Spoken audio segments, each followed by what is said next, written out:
7h22 sur Sud Radio, tout compte fait avec Éric Revel. Bonjour Éric. Bonjour Patrick, bonjour à tous. Nouveau déplacement à l'étranger du président Macron. Il ne tient pas en place. Cette fois, il entreprend une tournée aux États-Unis, Washington, puis la Nouvelle-Orléans. Oui, le président de la République entame une nouvelle visite d'État, vous l'avez dit, aux États-Unis. Alors, après l'invitation de Donald Trump, il y a quelques années, Emmanuel Macron honora celle de Joe Biden. Avec l'accumulation des dossiers chauds en France, le président, oui, il est peu souvent dans le pays.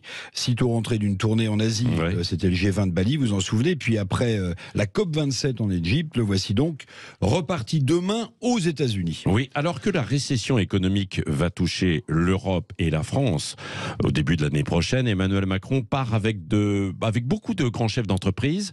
On peut dire que le dossier économique avec Joe Biden est primordial, Éric ? Oui, justement, ce dossier est même très épais, le dossier économique, notamment sur la transition énergétique, puisque les États-Unis vont mettre en application à partir du 1er janvier prochain une loi, bon, on ne retiendra pas le nom, ça s'appelle Inflation Reduction Act, mais une loi, écoutez bien, qui va agir comme un bouclier ultra-protectionniste pour le Made in USA et attirera forcément ainsi d'autres industries, notamment européennes, donc françaises, tentées par les délocalisations. Alors, deux facteurs plaide en faveur des États-Unis.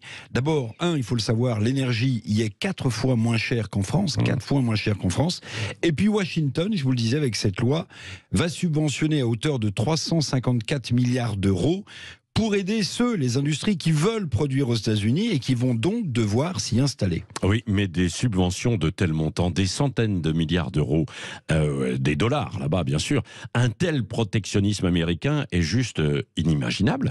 Bien sûr, c'est de la distorsion de concurrence.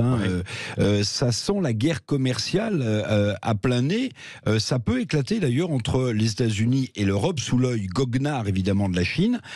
Une guerre commerciale, c'est bien ce que signifie Olivier Blanchard, l'ancien chef économiste du FMI, dans cette interview qui fait date au Monde. Il parle de guerre commerciale maintenant, vous imaginez.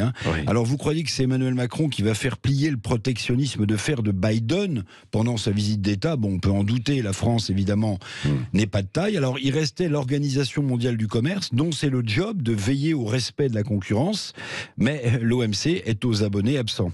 Donc en réalité on le voit bien, que ça soit Trump ou Biden, les deux ont toujours et exigent toujours le America First. Les États-Unis ne visent qu'un seul face-à-face qu'ils doivent gagner, sur tous les plans d'ailleurs, c'est le face-à-face avec la Chine. L'Europe attendra. Merci Éric Revel.